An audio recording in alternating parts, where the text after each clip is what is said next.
Welcome to the REALL Academy, brought to you each Saturday at 10:30 a.m. Eastern Standard Time by the Leadership Doctors, Dr. Sheikah Houston and Dr. Tammy Taylor. REALL stands for Respect, Excellence, Accountability, Literacy, and Leadership. This framework is used to coach leaders and teachers and build student efficacy while putting systems in place that aligns the work of the school improvement, making the process manageable. The Leadership Doctors' alignment systems are designed to help schools evolve and grow, all while instituting protocols and processes designed to promote collaboration and collegiality. They get into the weeds of work with leaders through their TrustMate Institute that you should contact them about today by filling out the contact form on their website.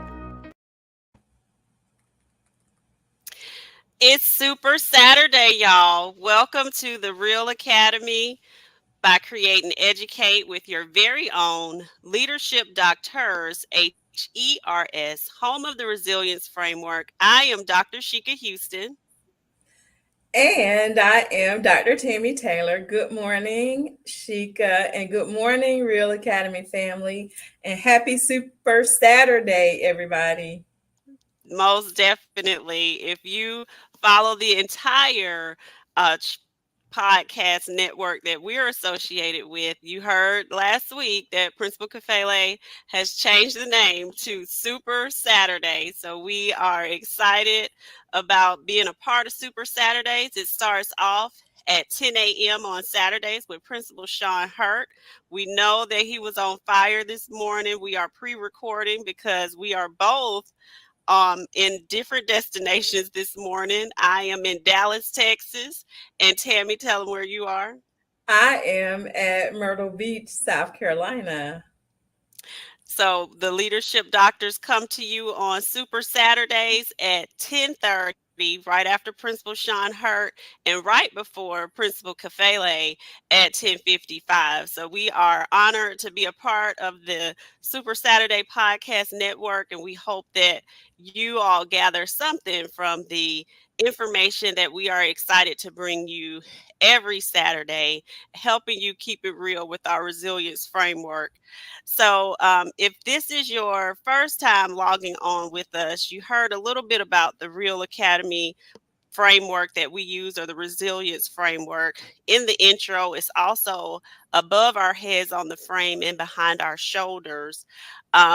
This week, we are definitely keeping it real in our respective places, and we normally do a roll call, but because we're having to pre-record, we'll just tell you how we're keeping it real this week.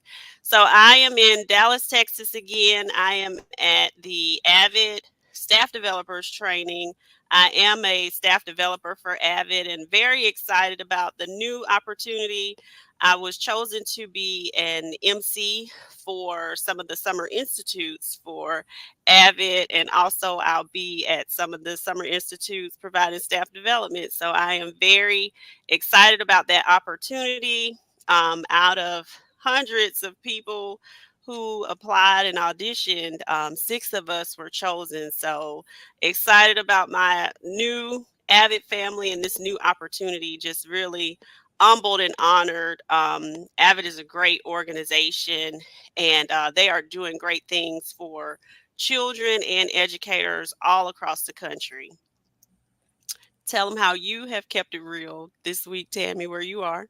Absolutely, Sheikah. And before I do, y'all, let's give it up for Sheikah. This is tremendous. I'm so super excited for her and this opportunity to turn on as MC in Summer Institute. So Thank we're really you. excited for such an incredible opportunity, and know that you're going to do amazing things. So can't wait to see how this all goes for you.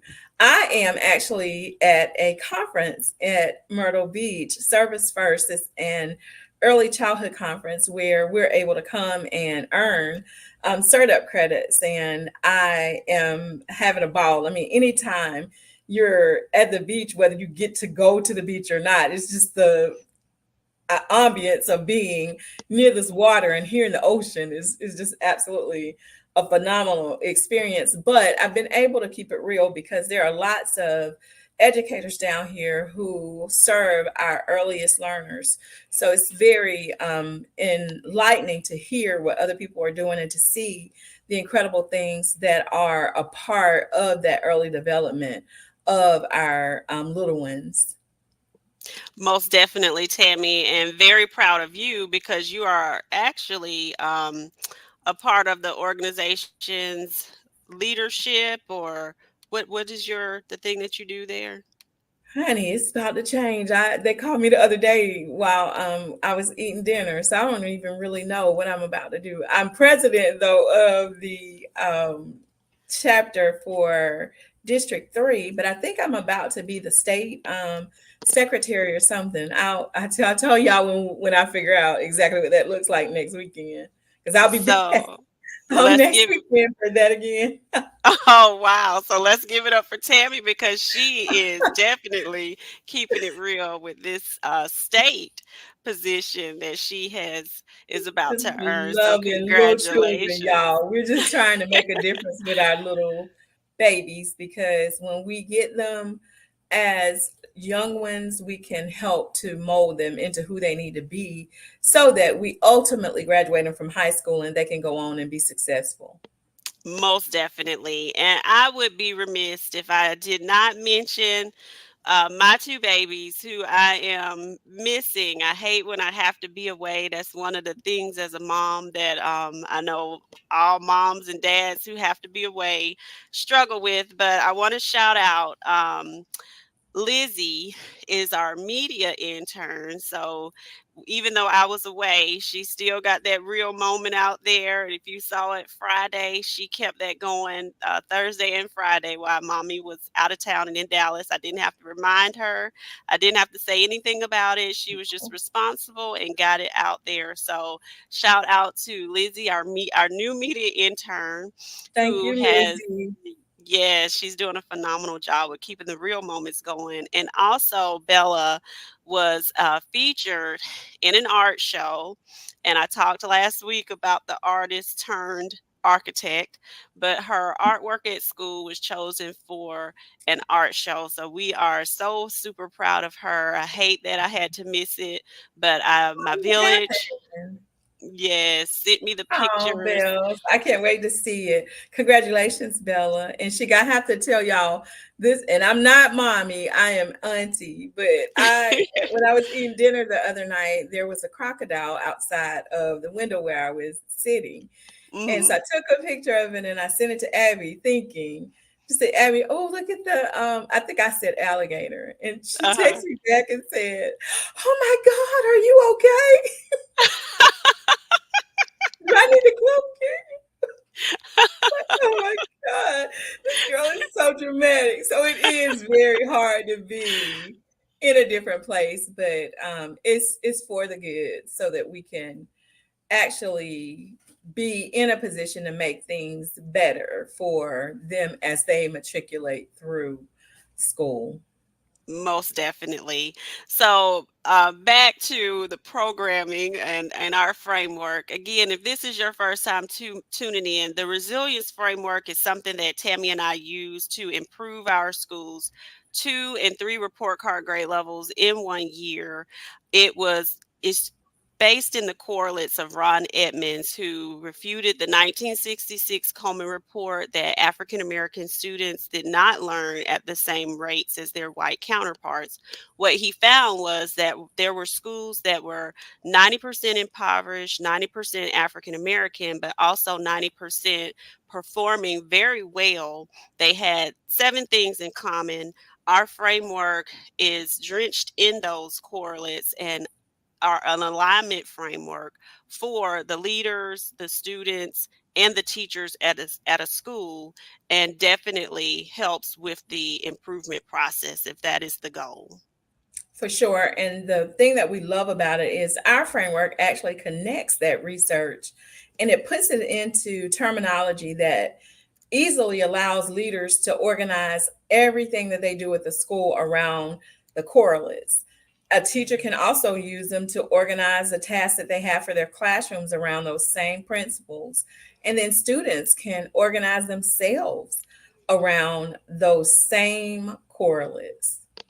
Most definitely. So that brings us to our topic, episode 141 of the Real Academy, Real Strategies to End the Year. Last week, we talked about real strategies from the leadership perspective to end the year. I spoke from the district lens, and Tammy spoke from the principal leadership lens. Today, we're going to be talking about real strategies to end the year for parents and for teachers. So I'm going to speak to that lens for parents, and Tammy's going to speak from the teacher lens, and we're going to use that real acronym. So let's get started. That first acronym starts with respect. And Tammy, if you could do the banners. We struggle when we're away with the Yes, I got you. hotel Wi-Fi. Mine is not as good as where Tammy's is. So that first acronym is respect for parents. And what we want to do, parents, when it's the end of the year, just respect the fact that there is a lot going on at the schools. Make sure that we are keeping up with all of the ways that the schools are trying to keep us in the loop. Mark your calendars for important events. I know that I have a lot of events on my calendar for the end of the year for my daughters. So just be on the lookout for important things that deadlines that your child may need to meet, or that may need to help your child meet. Just mark those things on the calendar. Be that guide on the side for your child, and make sure that you're showing up for those events, or making sure that they have what they need for those important deadlines that are coming up. But stay in the loop. It's a busy time of year, a lot going on. Mark your calendars and show up at all of the stuff.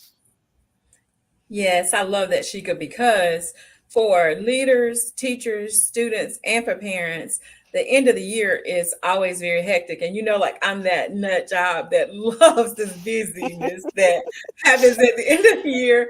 But and most principals probably get excited with that beginning and end.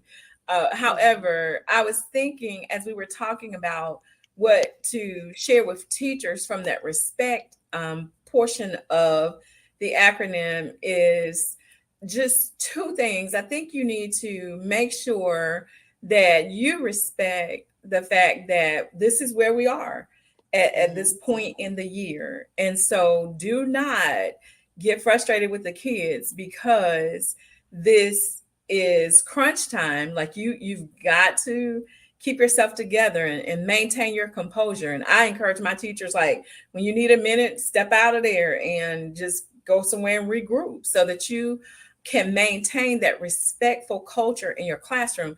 You need to just make sure that you've already prepared them, but make sure that you are in that space, that head space that allows for the children to know that you are respectful of the fact that they learn what they need to know. Now let's show what we know. And for our primary teachers who aren't like in that mode of testing, it's a very important time for you too, because now's the time for you to respect the fact that we are where we are as well, and for you to make some decisions about what that means for you with making sure that your children are prepared for that next grade. So this is the time too to extend a little bit of grace, the same grace that you need because you're overwhelmed and exhausted.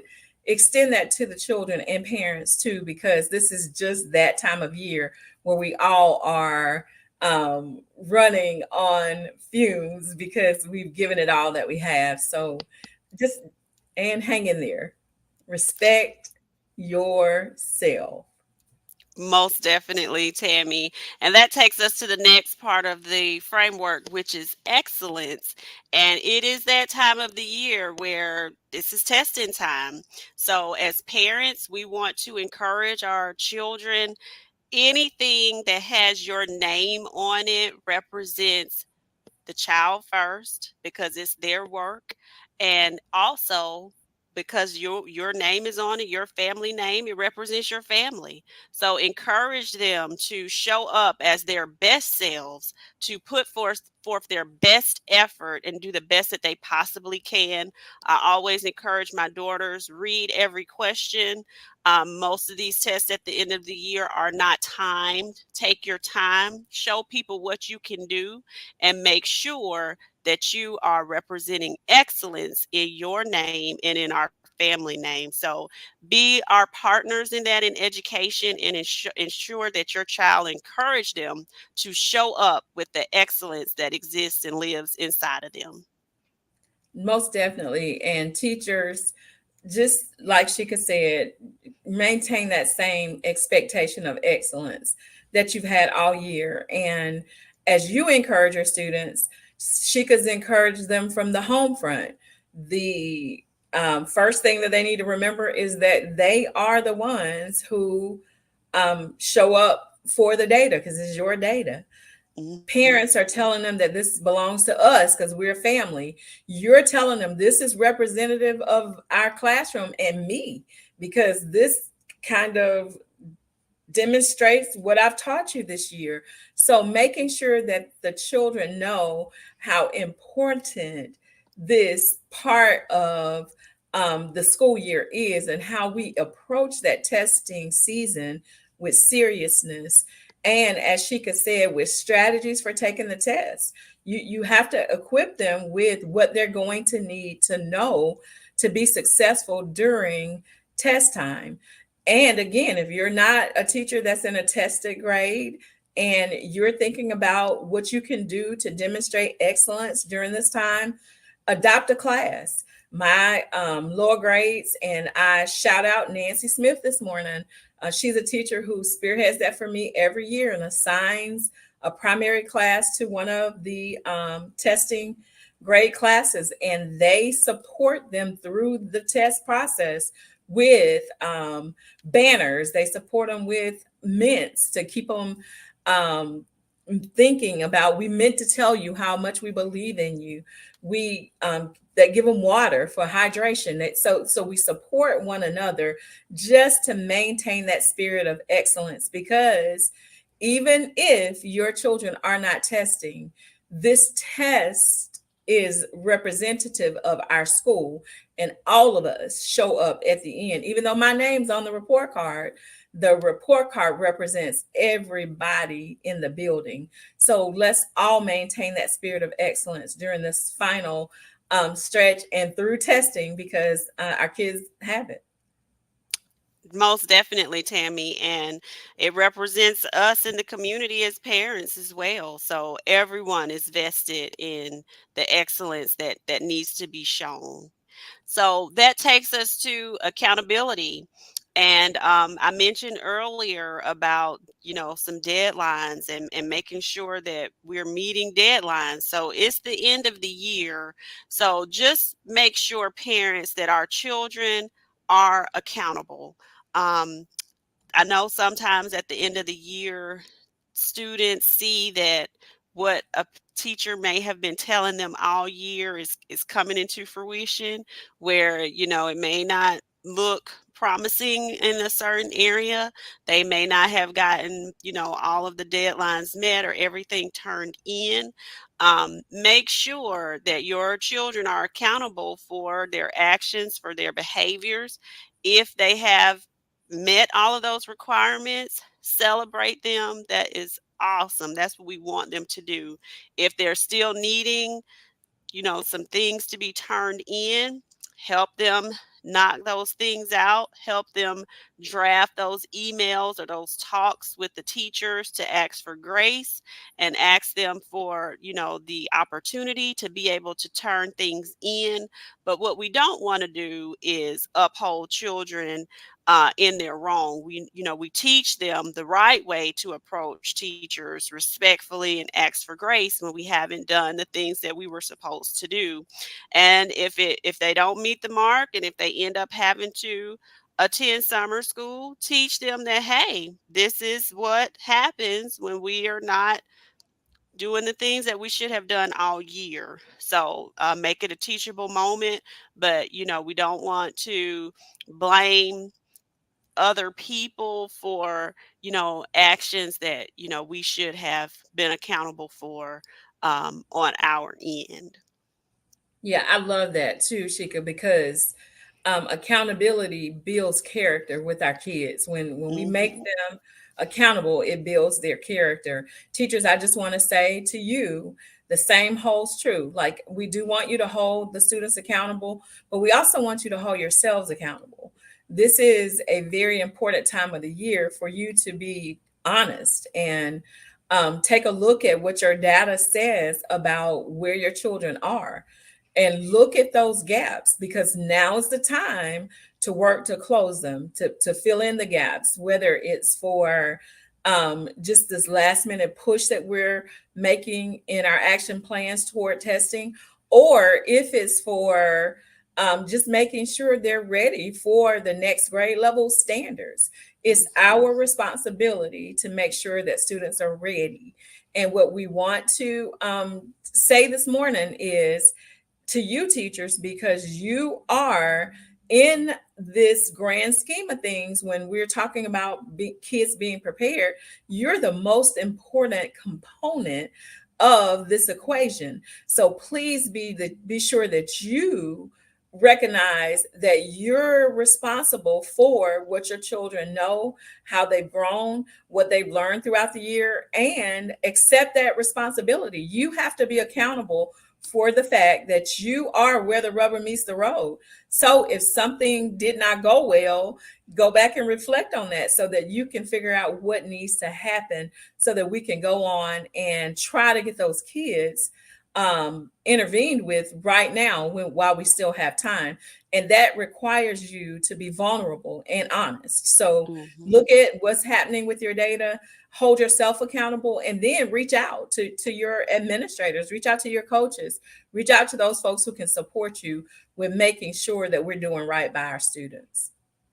Most definitely, Tammy. And that takes us to literacy. We want our children to definitely be literate in reading and also math in our framework. So it's that time of year where parents, we need to look at the data that has been sent home about our children. And if you're really not sure of what you're receiving, what it means, set up a meeting with the teacher. Now, I just said it's a busy time of year. So sometimes those meetings might have to be a little bit later or, with the school schedule, but make sure you're finding out what that data means. And a lot of times your child probably actually knows how to read it. Check with them first.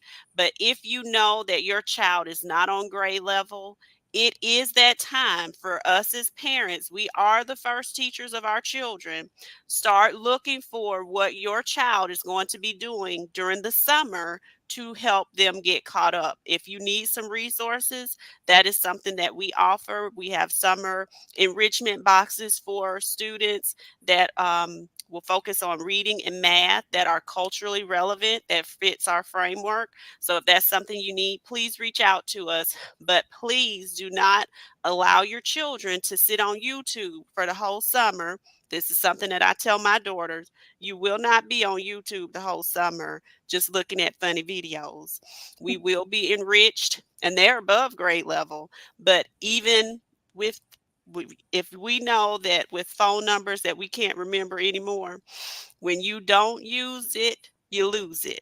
So we want to make sure we're not falling into that summer slide. We've got to stay enriched. So parents, that's our job over the summer. For sure. And teachers, well, parents, one more thing for you all. Also, over the summer, camps. Like, there are free reading programs at the local libraries in most counties. There are enrichment programs through 4-H and other places where you can make sure that your children are able to experience camp like instruction in areas that they would ordinarily not necessarily receive it. So just kind of do some research to figure out what things are available out there to help build literacy and numeracy in your child, or to continue that what they've learned, so that those gaps don't become a problem for them next year. And teachers, I don't have to spend a lot of time here. You know the importance of making sure that the summer is a time that children are able to continue their learning. And if nothing else, to practice it. Help parents to figure out what some of these things are. Send home summer reading packets. If your school doesn't do it, most schools do. But if your school doesn't do it, get a good reading list together so that parents could go to the public library or the county library and see what they can actually find to support what you're saying for their children. Send home summer reading materials. Many of us use Scholastic News. Send some of those things home for children to be able to practice over the summer. And the same thing with math. We do a math calendar in our district, and we send that home so that children do have the opportunity to continue to practice their skills over the summer so that they don't come back with substantial gaps. Most definitely. And we are over our time, but we're going to finish up leadership in 30 seconds each. Leadership parents, we are definitely the leaders of our home and the leaders of our children. I encourage you to add to that summer enrichment, not just reading and math, because we want our children to also be college and career ready. So whatever your child is interested in becoming, make sure that you're adding something in that enrichment that guides them into the direction that they would like to be. My daughters want to be an architect and also veterinarian. So I find some things on OutSchool for them to explore in those veins to encourage those careers that they've chosen. Absolutely. And parents where children haven't figured it out yet, sign them up for cheer camp, sign them Mhm. up for art camp, sign them up for things that they show an interest in, dance camp, whatever they have that you see that they have an interest in or passion for, let them develop that. Teachers, all I'll say is this: you're the leaders of your classrooms. You are teacher leaders for a reason. You lead those classrooms every single day. And we salute you this morning as you head into this final stretch. You have this. We know you got it. So we look forward to hearing how you kept it real and the amazing things that happen as a result as we head into the summer. Most definitely. And Tammy, if you'll get that end video ready, it is now time for us to log on to Principal Kafele's page. He has some phenomenal guests coming on. And then back here for Super Saturdays, next Saturday, starting off with Principal Sean Hurt at 10 a.m., your leadership DoctHers from the Real Academy at 10:30 from Create and Educate. You all have an amazing rest of your Saturday. Thank you, Thank you, everyone. guys. Happy Saturday. Happy Saturday. Did you hit the end video and then hit end? Okay. Thank you. So, You got to hit end recording. I mean, did you see the video? I can't see it when I do that.